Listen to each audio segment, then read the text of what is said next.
تو آج معاشرے کے اندر عید میلاد النبی صلی اللہ علیہ وسلم کے لحاظ سے کچھ لوگوں کی طرف سے مفسدات پائے جا رہے ہیں، اور ان جاہل لوگوں کی طرف سے جو مفسدات پائے جا رہے ہیں اس کا یہ مطلب بھی نہیں کہ اپنی جگہ عید میلاد النبی صلی اللہ علیہ وسلم کی کوئی فضیلت نہ ہو، یا اپنی جگہ اس کا منانا جائز نہ ہو، یا جو صحیح طریقہ ہے اس پر بھی کوئی اعتراض کرنا شروع کر دے، یہ ہرگز درست نہیں۔ لیکن جس نے مفسدات کا ارتکاب کیا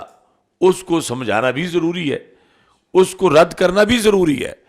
اور اس سے اپنے عمل کی حفاظت بھی ضروری ہے کہ تیرے ان کرتوتوں کی بنیاد پر مطلقاً جو محفل میلاد یا عید میلاد النبی صلی اللہ علیہ وسلم پر آنچ آ رہی ہے،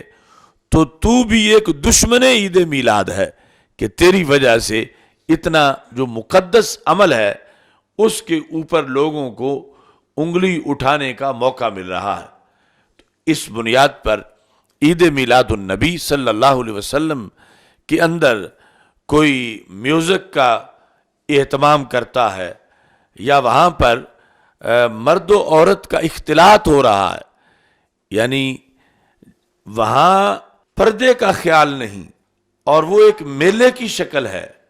جس طرح کے یعنی یہ پہاڑیاں وغیرہ بنائی جاتی ہیں اور پھر وہاں پر بے پردگی ہوتی ہے، میوزک بجتی ہے، تو یہ چیزیں جو ہیں یہ شریعت سے ٹکرا رہی ہیں، ان پر اللہ نے سختی سے ان سے روکا ہے۔ تو جب ایک بندہ نیک کام کے ضمن میں آگے ایسی چیزیں کر رہا ہے تو نیک کام تو اپنی جگہ نیک کام ہے، لیکن یہاں مفسدات پائے گئے ہیں جس کی بنیاد پر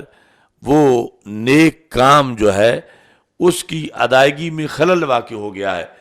یعنی جس طرح نماز پڑھتے پڑھتے وضو ٹوٹ جائے، یا نماز پڑھتے پڑھتے کپڑے میسر نہ رہیں،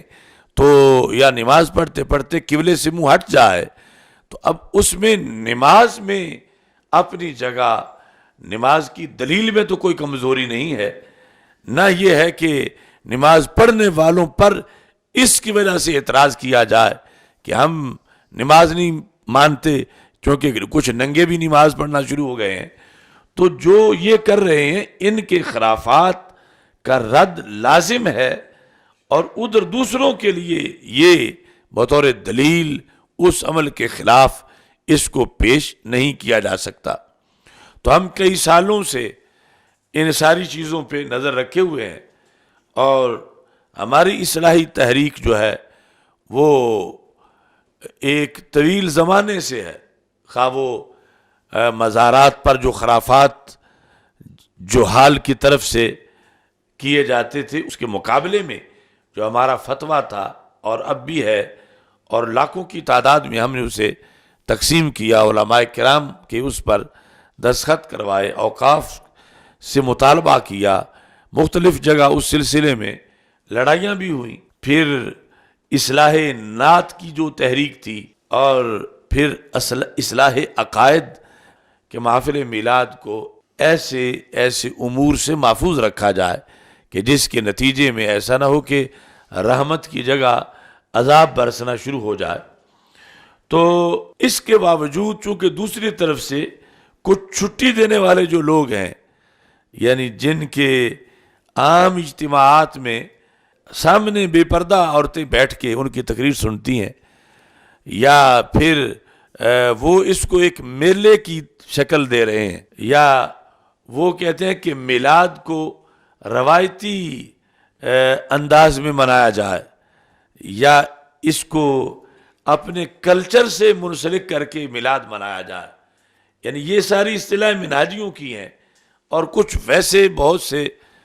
لوگ آزاد خیال ہیں جو کہ اس سلسلہ میں